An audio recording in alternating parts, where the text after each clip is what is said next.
Senior women's saber fencer Kamali Thompson. Bring us up to speed here, Kamali. You successfully completed your first Olympic quad. What does that mean for your fencing and the future of Kamali Thompson? I mean, last season was a lot. There was a lot more training, a lot of pressure. It was a really good experience, and I think it helped my fencing tremendously. And now I feel like going tomorrow, I feel like I have a little bit more confidence than I would have before, just because I know I have so much more experience. It was a rough process to go through and disappointing. Obviously, I didn't make the team, but I'm glad I did it, because I think there are a lot of people that are really afraid to commit to try to make an Olympic team because if you fail, that's really sad. But I'm really glad that I pushed myself, and I'm really glad that I did it. And speaking of that commitment you made, definitely seen the results of that through your increased performance, through the NACs, also through international competitions. What can we expect to see from you tomorrow as far as not the results, but more of the performance or your style? Well, I'm really nervous. I mean, I think everyone is, because the new timing, the new line changes. But I think something that I learned from last season was you just have to go out and just do it and just really commit. And I think that's exactly what you have to do with these new rule changes. So I don't know. I'm nervous. I don't know what's going to happen. But I'm going to fence the same way that I usually have been. Keep doing actions. Be really confident. And hope for the best. Now you, I guess maybe the last public showing of you was the pre-Olympic training camp in Houston. Is that correct? Sure, yeah. So since then, what have you been doing in the room to ensure that you're prepared for the new timing, the new distance thing, all of that? So it's been a little difficult. So I went back to med school in June. So I've been in school like 6 days a week pretty much in the hospital since June. I took off a week to go to the training camp. I haven't been training as much as I was last season. So I just, maybe like 2-3 times a week I go and I test it out, and I've been finding out what works with the new timing, what doesn't work with the new timing. And that's pretty much it. So I don't know, it's difficult now that I'm back in school. I can't train twice a day, 5 days a week anymore. And now that when I do go to the gym, or when I'm fencing on like the fencing strip for 2 hours, I have to be really focused. And I can't play around or talk as much as I used to before. So I think my focus level has gotten tremendously better, because like when I go to practice, that's it, I'm serious, and then I go home. So I think the focus will translate to me competing tomorrow too.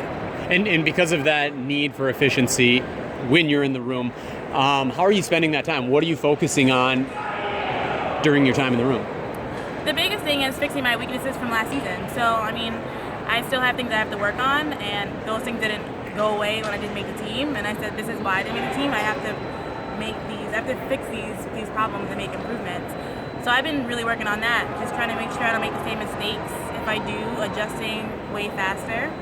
And that's pretty much it. And despite kind of the slight reduction in maybe the amount of time you're putting in the room, where can we expect to see the biggest gains in your fencing tomorrow? I think just confidence. I think before, especially when I went to a NAC, I would be so nervous. Because before I was nervous because I wanted to do really well, and then I started doing really well, and then I was nervous because I wanted to keep doing really well. So tomorrow, especially because it's the first NAC of the season, because I know that there's like certain different changes that are going on, I'm not gonna have that much pressure on myself. I'm gonna just every single touch, just think I'm the best in my head, because that's what you gotta do. I'm gonna go out there, and if I win, that's great, and if I lose, I'll know why, and then I'll fix it. I just kind of completely blanked. But goodness.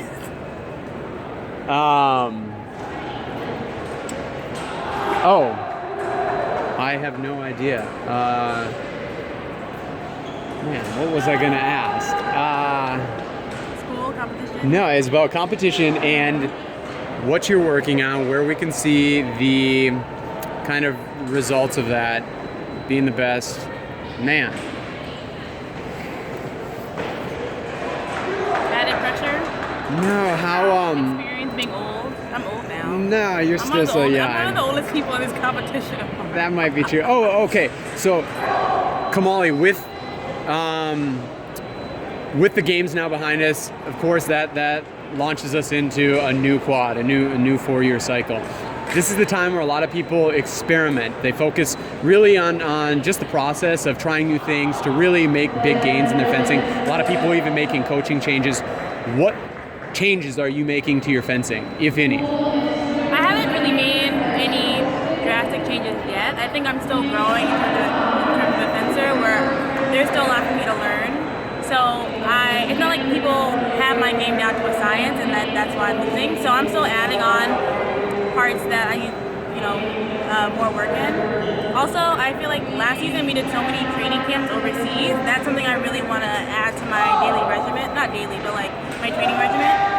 And it's difficult because now they're not planned out anymore. So now I have to figure out how I'm going to make these training camps work. But I definitely want to do that this season. And with just kind of the incremental changes to your game rather than something drastic, what in particular is it? Is it defense? Is it your attacks? Is it your footwork? And specifically, like, what parts of those different areas? Well, that's a lot. I need help with everything. So last season, are there specific things, like right now? Oh, for sure. You're an extremely organized person. Oh, for sure. Anyone that doesn't know you. What's priority number one? Priority number one. I need to become a parrying beast. Like, I just need to learn how to parry anybody all the time. Like, make you cut, make you parry. That's like my biggest goal, because when people can do it, I respect it so much. When people do it to me, I'm like, this is amazing. I want to do it. I have the basic gist down because of lessons and stuff like that, but it's really difficult for me to make somebody cut and parry, especially in the box. And you still working with Aki, or who are you working with to try and really embrace that parry and make gains there? I'm still working with Aki, but I think at this point it really is just more of doing it in and out. Sometimes when you are practicing, you get really comfortable doing what you can do and not comfortable doing what you can't do. And I think it's all just, I need to sit down, focus, move, and parry. And I think it's just as simple as that. If I keep doing that in a couple of months, I think I'll have it down. And so you mentioned in the previous interview about trying to maximize your time in the room because you have to be efficient with just a couple opportunities a week. When you're going into the room now, are you saying, like, I'm just doing parries today, I might get killed 15-1, but if I am crushing the parries, I'm winning? Yeah, so I have about a 45, 60-minute train ride to practice. So when I'm on the train, I'm planning out what I'm going to do. So I plan out defensive actions I want to work on and offensive actions I want to work on. So it is, for me, I want to get this parry down, or I really want to have my hand in this place all the time to pick up parry. Stuff like that. My training is very specific.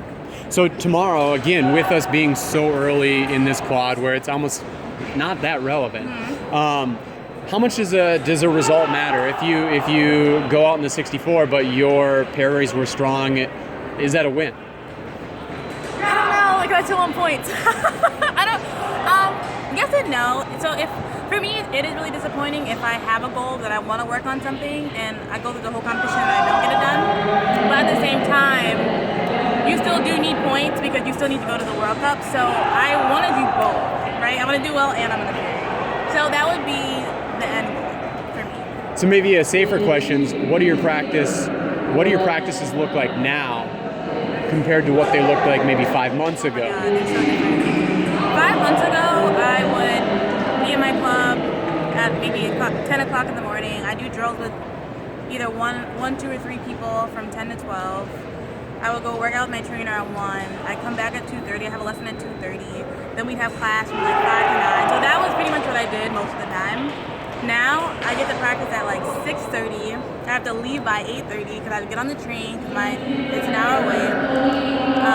So lessons sometimes don't happen as much as I want them to because all the little kids are there and they're all taking lessons.